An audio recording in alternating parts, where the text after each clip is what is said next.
Hello, and thank you very much for joining us on the Fight and Talk 2 podcast with myself, Mr. Fight and Talk, joined as always by the fantastic co-hosts, Prath and George.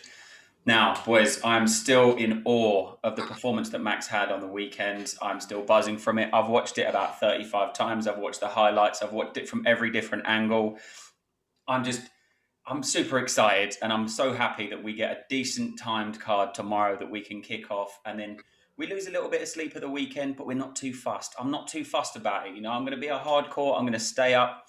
I'm going to stay up until the main event finishes, because what's the point in just watching half of it? I just couldn't do it to myself. I'm going to crack a few tins early on in the night, try and keep me awake, But before that, we have the Magny Chiesa fight tomorrow. Obviously, there's not loads of big names on there, but there's a lot of names that in the UK we need to get behind and we need to really support as well. So before I get into anything, and before we talk about the prospects or anything, let's go straight for the main event and let's talk about the Chiesa Magny fight. Prath, who have you got? Why have you got them? And how have you got it going? Interesting style clash up here coming. They're both great wrestlers. They're both amazing at jiu-jitsu as well. So I think it's going to be a really close fight. Normally the juxtaposition is a stand-up fighter against a grappler predominant. And both of these guys have got amazing wins via submission, a lot of decision wins as well. So they can tell that they're grinders. They're both absolute grinders.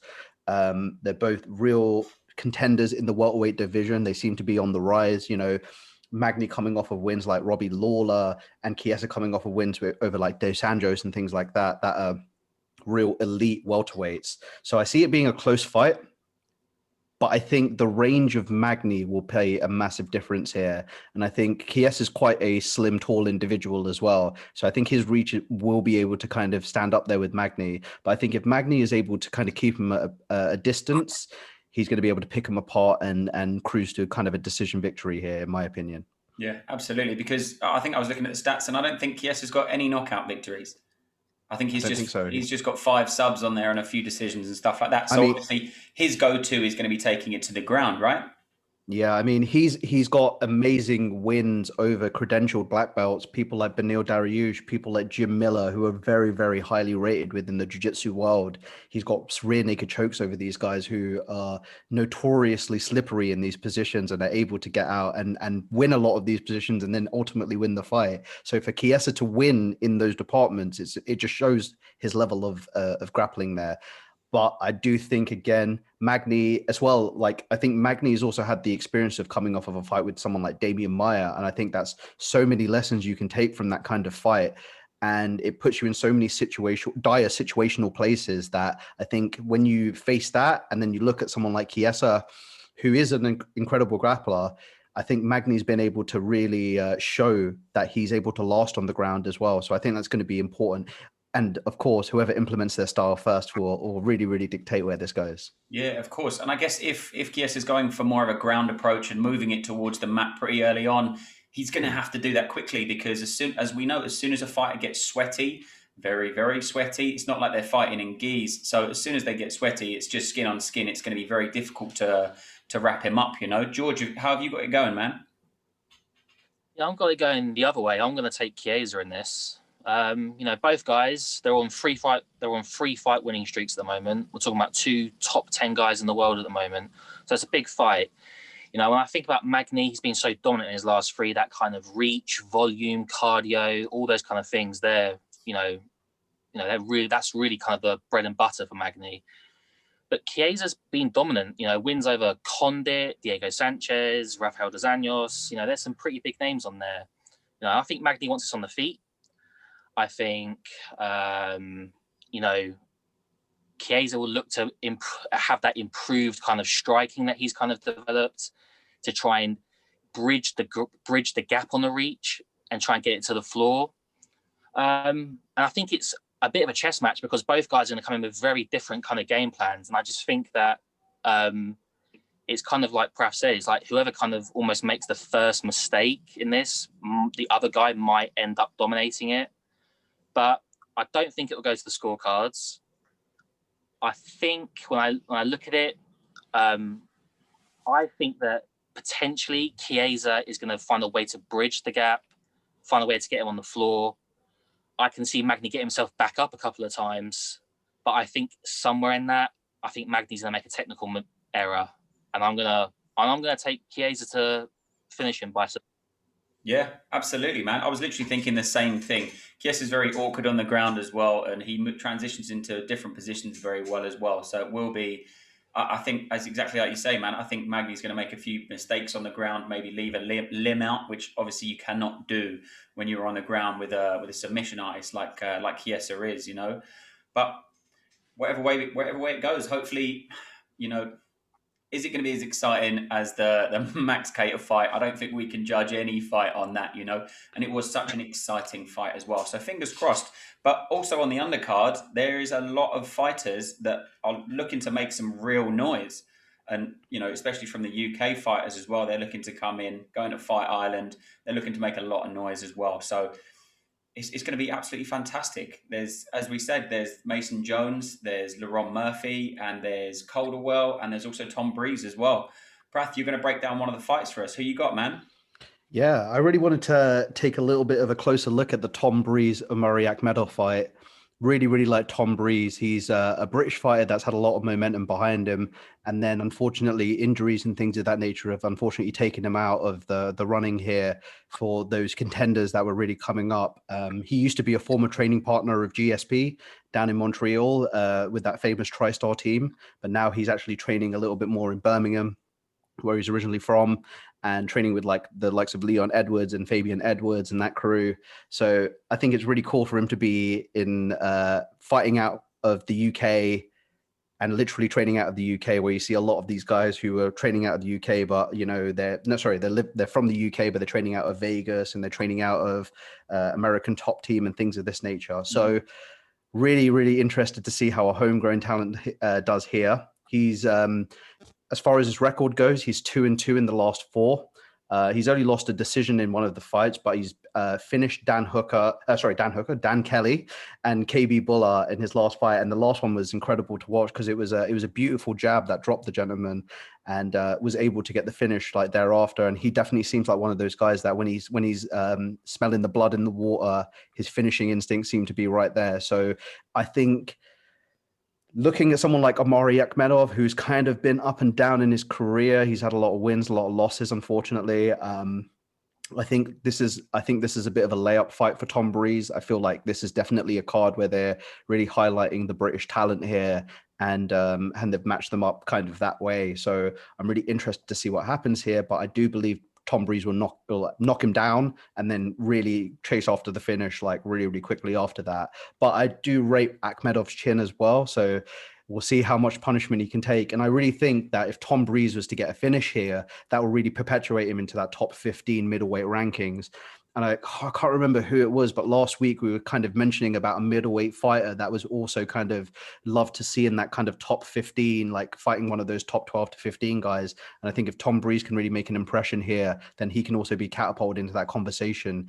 And so Tom Breeze by KO.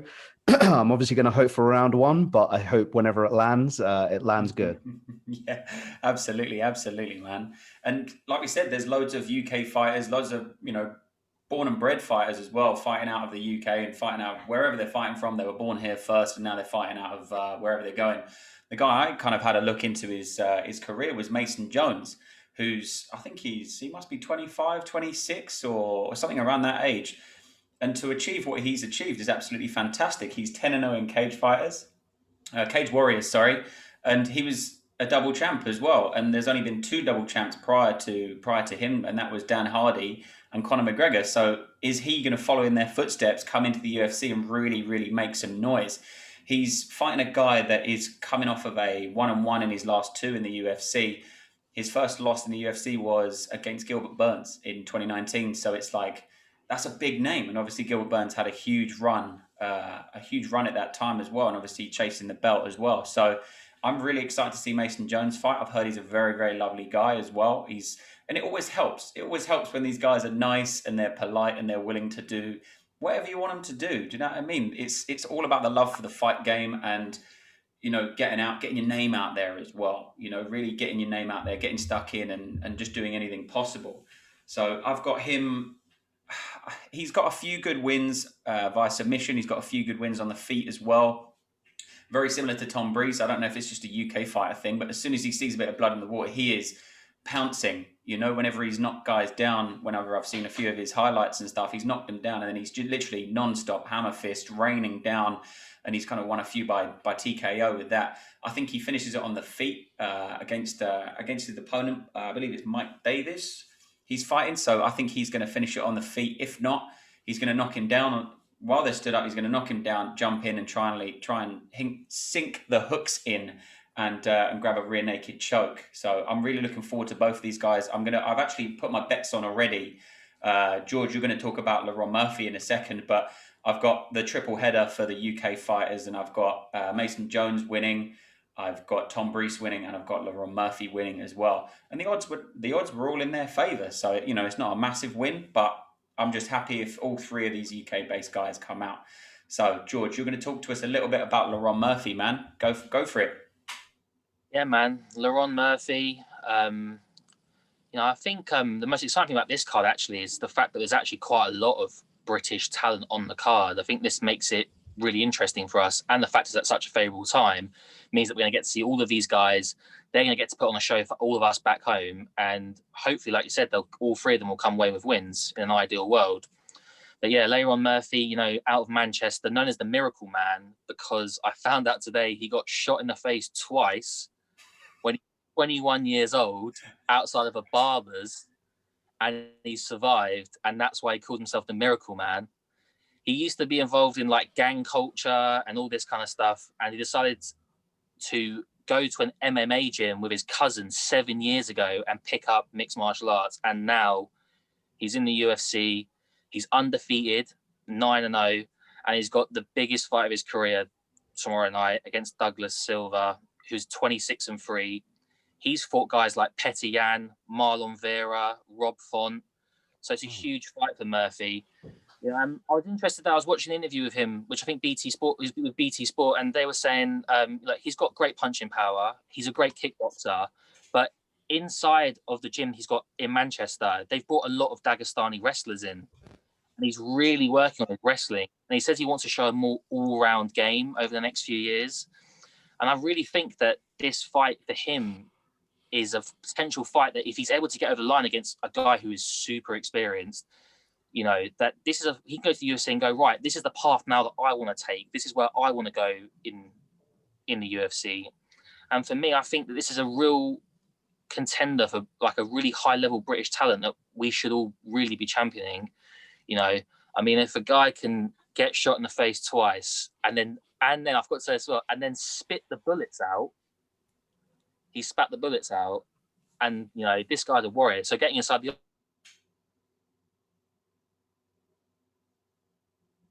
guy, he's come from his life.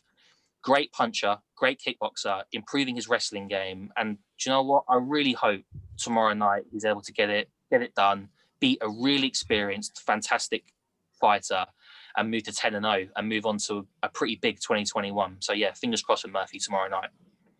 Absolutely. And I see him getting it done as well. I'm very excited for all of those fighters on there. And there's a few other names on there. Nothing really comes to me at the moment because they're, like we said the other day, there's a few names that are a little bit difficult to pronounce and a little bit difficult to remember. But Prath, you're going to fill me in with what you got, man. Just a couple of notable names that I found myself that I really am interested in seeing improve, or just to see how they kind of they do on this card. Wally Alves, who is a welterweight, massive prospect. He's fighting Munir Laziz, who's also another massive prospect as well. So I'm really interested to see that.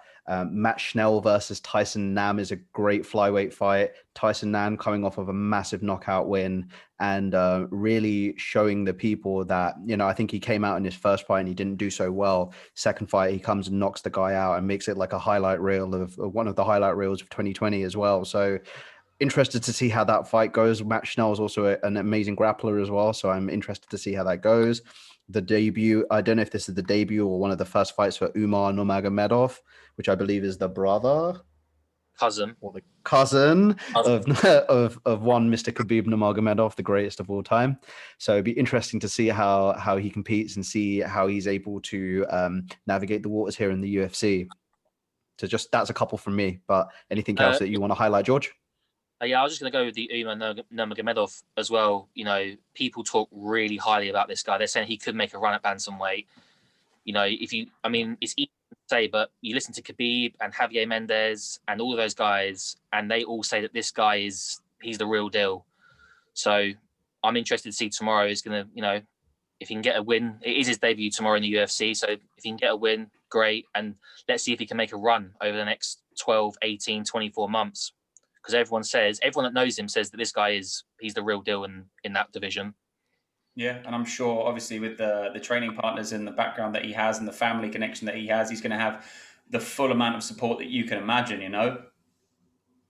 Yeah, definitely. I've been really like you see it like obviously with Khabib when he's been training for his fights. There's Islam Makhachev and there's Umar and Usman, and it's been completely role reversal now. You look at on social media, and Khabib and Usman and Islam Makhachev and Javier Mendez, they're all there getting him ready for it. So it's like the baton's been passed basically, you know, and they're all in on him trying to become a UFC champion. So which is great.